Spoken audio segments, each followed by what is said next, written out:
नमस्कार दोस्तों, सभी भाइयों को राम राम।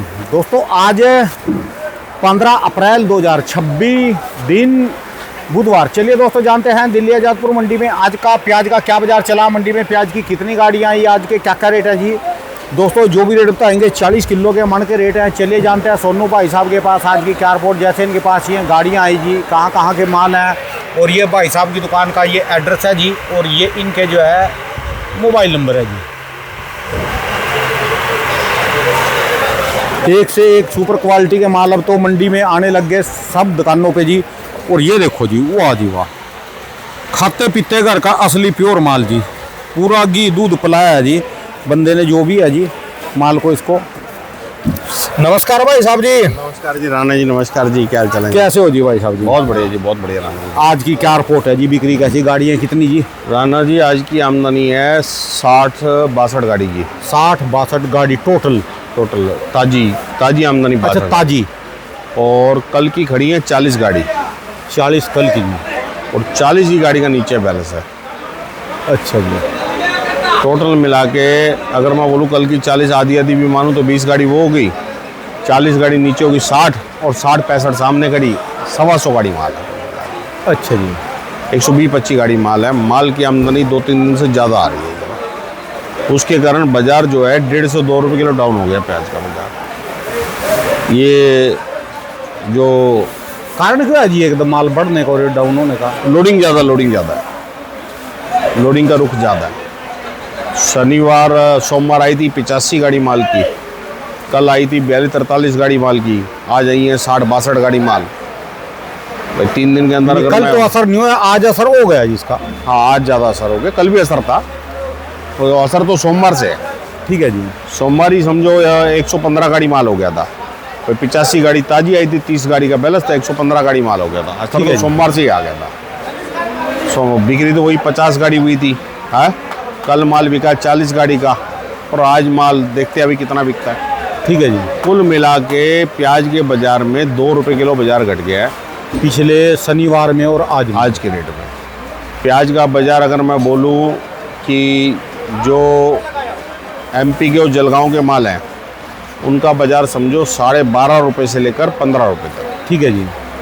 पूना बेल्ट के जो माल हैं उनका बाज़ार समझो 13 रुपये से 16 रुपये तक। और राजस्थान के जो माल हैं उनका बाज़ार समझो आप 7 रुपये से लेकर 10 रुपये तक। ठीक है जी। सब मालों में 2-2 रुपये किलो घटा हुआ भाव, और माल ज़्यादा देख के ग्राहक थोड़ा कम है। ठीक है जी। हाँ जो भाव बन गया ये होटल वाले के लिए, बेचने वाले के लिए तो ठीक है, लेकिन किसान के लिए, व्यापारी के लिए नुकसानदायक है। ठीक है जी। होटल वाले बेचने वाले को तो चलो 2 रुपये मंदा मिल जाएगा माल, हाँ, लेकिन किसान को तो पैसा टूटेगा, व्यापारी का भी पैसा टूटेगा। हर गाड़ी में किसान व्यापारी का रुपये से 2 रुपये किलो घटेंगे पैसे। ठीक है जी। और अब राणा जी जो ₹2 रुपये किलो हम बोलते हैं ना, वो रकम में होते हैं 60-70 हज़ार रुपये। बाकी जाता है क्योंकि 30-35 टन की गाड़ी है जी। अब गाड़ी आती है 30-35 टन की, अगर 2 रुपये किलो घटता है तो 70 हज़ार रुपये घटता है, 1 रुपये किलो घटता है तो 35 हज़ार रुपये घटते हैं। ठीक है जी। अब प्याज के धंधे में घाटा ज़्यादा हो रहा है, नफ़ा कम हो रहा है। व्यापारी पैसा नहीं कमा पा रहे क्योंकि प्याज का किसानों को भाव नहीं मिलता, तो व्यापारी को भी भाव नहीं मिलता, आड़ती को भी आड़ती मिलती, किसी को पैसा नहीं मिलता। ठीक है जी। और जब किसान को भाव मिलता तो सबको भाव मिलता। जबकि स्टॉक जो हो रहा है प्याज का वो 10 रुपये से लेकर 13 रुपये किलो के स्टॉक हो रहे हैं प्याज के, जो पीछे हाँ कर रहे हैं। लेकिन बढ़िया माल स्टॉक में जा रहे हैं, हल्के माल मंडियों में आ रहे हैं। ठीक है। मंडियों में जो माल है 80% हल्का माल है, बढ़िया माल नहीं आ रहा। ये तो हमने बोल दिया कि हल्का माल तो रखना ही नहीं अब की बार, बिल्कुल राणा जी मंडी में 80% हल्का माल है। हल्का माल बेच के ये जितना माल है, हाँ जी, लकड़ी वाला, पत्ती टूटी हुई, बढ़िया माल कम आ रहा है। और ये तो मोटा है जी, खाते पीते कर ये मोटा है लेकिन पत्ती कमजोर है, छिलका कमजोर है इसका। अच्छा जी। हाँ मालों में कोई ना कोई कमी आ रही है राणा जी। अब जो स्टॉक वाले अच्छे माल तो किसान व्यापारी स्टॉक में डाल रहे हैं। ठीक है। मंडियों में एवरेज माल ज़्यादा आ रहे हैं। ये गाड़ी कहाँ कहाँ की है जी? ये अपने पास जो है जलगांव बेल्ट है, सारा ही जी, सारी जलगांव बेल्ट है। अच्छा जी। हाँ जलगांव तो में ऐसा जाली में माल जी ये बड़ा, ये अपना राजस्थान है। अच्छा ये राजस्थान है जी। हाँ ठीक है जी। अभी माल आ रहा है राजस्थान का, एमपी का, जलगांव बेल्ट का और पूना बेल्ट का। ठीक है जी। जो स्टेट तो वैसे 3 ही है जी, राजस्थान, एमपी और महाराष्ट्र। हाँ, स्टेट वाइज बोलूँ तो 3 है, लेकिन ऐसा ना महाराष्ट्र का ये इलाका बिल्कुल अलग हो जाता है जलगांव बेल्ट का, और वो पूना वाली क्वालिटी बिल्कुल अलग हो जाती है। इसमें थोड़ा क्वालिटी डिफरेंस होता है। कोई क्वालिटी तो जलगांव की भी ऐसी आती है जो पूना फेल कर देती है। ठीक है जी। वो क्वालिटी के ऊपर भाव है। माल जो क्वालिटी पूना के मुकाबले आती है, पूना के भाव बिक जाती है, उसका कोई सवाल नहीं है उस बात का। तो राणा जी, सभी किसान और व्यापारी भाइयों को यही बोलूँगा, संभल के काम करो।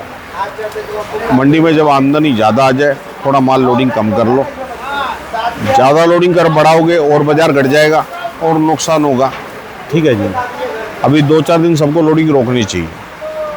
माल को पहले बैलेंस मंडी में क्लियर होने दें, उसके बाद लोडिंग करें जो भी आदमी करे। चाहे वो राजस्थान से कर रहा है, चाहे वो एमपी से कर रहा है, चाहे महाराष्ट्र से कर रहा है। जो उसने भी लोडिंग करनी है 2-4 दिन अभी गैप डाले। अगर इसमें ज़्यादा माल आता रहेगा मंडियों में तो बाजार और दब जाएगा। ठीक है जी।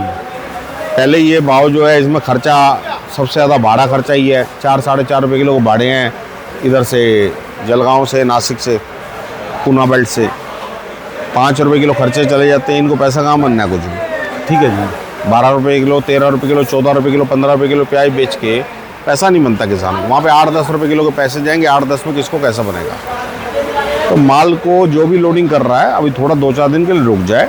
2-4 दिन रुकेगा तभी पैसा बनेगा। जल्दबाजी करेगा तो और नुकसान जाएगा। ठीक है जी। और कुल मिला के हल्के प्याज को फिर भी बेचता जाए और बढ़िया प्याज को स्टॉक करे आदमी। और बढ़िया प्याज ही रखे, हल्का प्याज ना रख दे। अगर हल्का प्याज स्टॉक में डाल देगा तो रकम ही ख़त्म हो जाएगी।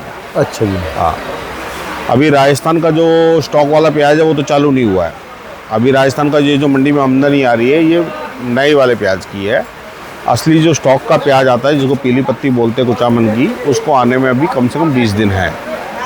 और एमपी का भी अभी अच्छा प्याज मंडियों में आना शुरू नहीं हुआ। एमपी का भी लोडिंग का प्रेशर नहीं है। एमपी में भी अभी 20 दिन लगेंगे आमदनी आने में। और जिन्होंने ज़्यादा स्टॉक करने का दिमाग है वो 20 दिन रुक के स्टॉक करें। पहले 20 दिन बाज़ार को देखें कि 20 दिन में अराइवल का प्रेशर कितना आता है। ठीक है। माल किस किस जगह कैसा निकल रहा है।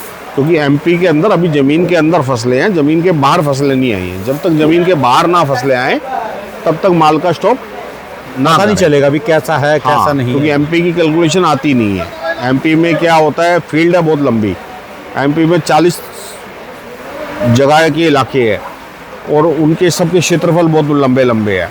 चाहे वो शिवपुरी है, चाहे वो ग्वालियर है, चाहे वो अपना आगे गुना है, चाहे वो नरसिंहगढ़ है, चाहे भोपाल है, चाहे लंबी बेल्ट हो गई है। लंबी बेल्ट हो गई। इस लंबी बेल्ट का अनुमान लगाना आसान नहीं है। तो मेरा यही कहना है सबसे, जब एक 15-20 दिन जिसने भी स्टॉक करना है प्याज का, वो 20 दिन रुक जाए। 20 दिन रुक के स्टॉक करे। पहले माहौल देख ले कि माल कैसे निकल रहे हैं। जो मेरे को रिपोर्ट आ रही है एमपी वालों की, वो तो सब कह रहे हैं माल का साइज कम बन रहा है। अब ये बात कितनी सच है कितनी झूठ है, ये तो किसान भाई और व्यापारी भाई बता पाएंगे। ठीक है जी। ये सारे जने कमेंट करके बताएं कि ये बात कितनी सच है और कितनी झूठ है। और जितनी ज़्यादा वीडियो शेयर कर देंगे तो जितने ज़्यादा किसानों के कमेंट आएंगे उतनी हम गणना ज़्यादा लगा पाएंगे कि भाई ये बात कितने हद तक ठीक है।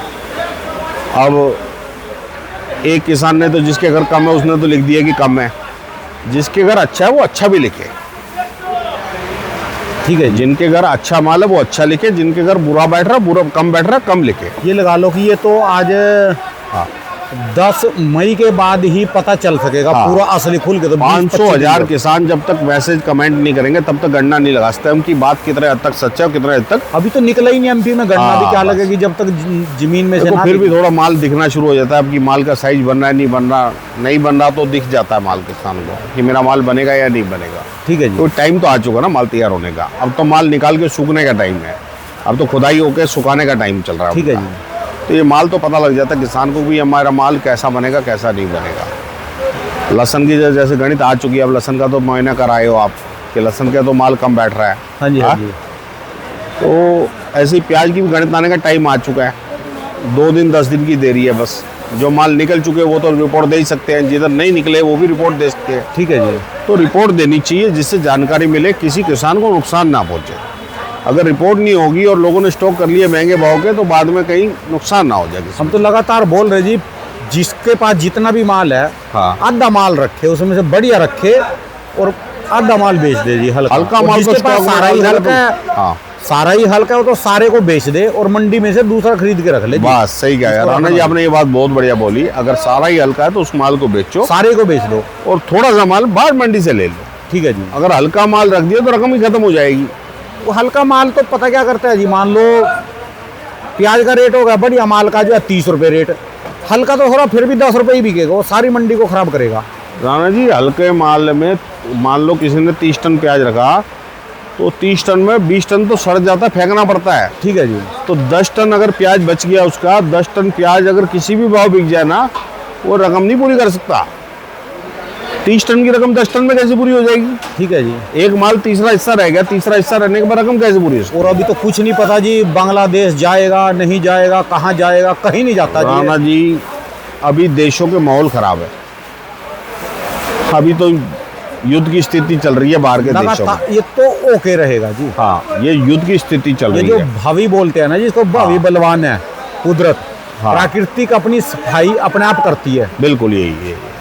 ये जितना मर्जी रोक लो जी, ये तो एक माध्यम बन जाते हैं। हाँ जैसे महाभारत के युद्ध में एक द्रौपदी माध्यम बन गई, एक जो है अपना दुर्योधन बन गया, कोई ना कोई माध्यम बन जाता है। बस। किसी की जुबान पे कुछ बैठ जाएगा, किसी के कुछ बैठ जाएगा, बस इसी से युद्ध चलता रहेगा। ये तो जो है होके रहेगा और ना ये रुक सकता है। और ये क्या बोल रहे हैं जी, जो हो रहा तो ऊपर वाला ही करेगा जी। कुछ नहीं बोल सकते जी इसमें क्या है क्या नहीं है। और बाकी जो है ना, जैसे कोरोना आया था, कोरोना में जो मिडिल 600 क्लास बंदे थे, 600 मिडिल क्लास बंदे थे, उनके लिए तो बड़ी भारी दिक्कत आ गई थी। इस युद्ध का भी असर इतना आ लिया मार्केट में अभी से, आने वाले दिनों में बहुत दिक्कतें आएंगी। जो ये युद्ध ना हुआ तो, और जो युद्ध होके एक तरफ सिरा लग जाए ना बात, फिर दोबारा हो रही नई पटड़ी पे जिंदगी तो शुरू कर लेगी। बिल्कुल सही बात, बिल्कुल लाख रहा नहीं चुनौतीपूर्ण जिंदगी रह जाएगी दोबारा। चुनौतीपूर्ण नहीं है। देखो एनर्जी से काम चल रहा है सारा हर चीज़ के लिए एनर्जी चाहिए, बिजली के लिए एनर्जी चाहिए, तेल के लिए एनर्जी चाहिए, पेट्रोलियम के लिए एनर्जी चाहिए। आज हमारा देश एनर्जी के अंदर बहुत हद तक बाहर विदेशों में निर्भर है। हमारे को डीजल चाहिए, पेट्रोल चाहिए, कोई चीज़ चाहिए, साधन चाहिए, केरोसिन चाहिए। और ये सोलर पैनल भी आ रही है, भी सारे बाहर से ही आ रहे, चाइना चुइना से। अपनी तो मैन्युफैक्चरिंग यहाँ है ही अभी नहीं। तो शुरू हो रही है मैन्युफैक्चरिंग। तो मैन्युफैक्चरिंग यहाँ पे थी कहाँ पहले? 15-20 साल पहले इंडस्ट्रियल युग ही नहीं था यहाँ पे। ठीक है जी। सब के सब बाहर से मंगाते थे गाड़ियाँ और यहाँ बेचते थे, या बाहर से पैनल लगाते थे यहाँ लगाते थे। हर चीज़ तो चाइना से आ रही थी, या हर चीज़ अपना जापान से आ रही थी, या हर चीज़ अमेरिका से आ रही थी। इंडिया में बन क्या रहा था? इंडिया में तो कुछ भी नहीं बन रहा था। जो कपड़ा था, कपड़ा बाहर से आ रहा था, दूसरी चीज़ें बाहर से आ रही थी। ये तो अब देश में युग शुरू हुआ है। कपड़ा तो खैर गुजरात में कई साल से बनने लग गया, कई जगह बनने लग गया, लेकिन जितनी बिजली के सामान हैं वो सारे बाहर से इंपोर्ट हो रहे थे, अभी भी इंपोर्ट हो रहे हैं। जितना तेल है वो बाहर से इंपोर्ट हो रहा है। डीजल से चीज़ें चलती है, पेट्रोल से चीज़ें चलती है, सीएनजी से चीज़ें चलती है, जितनी गैस से चीज़ें चलती है वो सारी बाहर से आ रही थी। ठीक है जी। अपनी प्लांटेशन का है। हम अपना धर्म रूप तो भूल गए। हमारा धर्म रूप क्या था? हमारा धर्म रूप था पशुपालन करना। हम गायों की सेवा करते थे, हम भैंसों की सेवा करते थे, हम लोग अपना ऊँट पाला करते थे, हम लोग घोड़े पाला करते थे, हम लोग अपना दूसरे समय पाला करते थे। उनकी गोबर क्या, जो गोबर निकलती थी उससे उपले बना के चूल्हे जलते थे। अब तो सब चीज़ बाहर से निर्भर है। बाहर से तेल आएगा तो हमारे चीज़ें बनेंगी।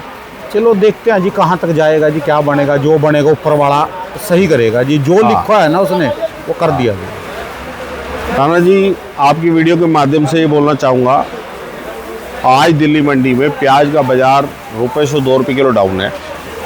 किसी भी आदमी को प्याज मंगाना है 2 टन, 5 टन, 10 टन, 15 टन, तो यहाँ से पड़ते का प्याज मिल जाएगा।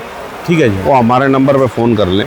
मोबाइल नंबर हमारा है 99 21 11 00 और 98 110 37 940। धन्यवाद। पीछे से सस्ता आज यहाँ पे ये बाज़ार है, जो लेना चाहे यहाँ से ले सकता है। बहुत बहुत शुक्रिया, धन्यवाद जी भाई साहब। नमस्कार।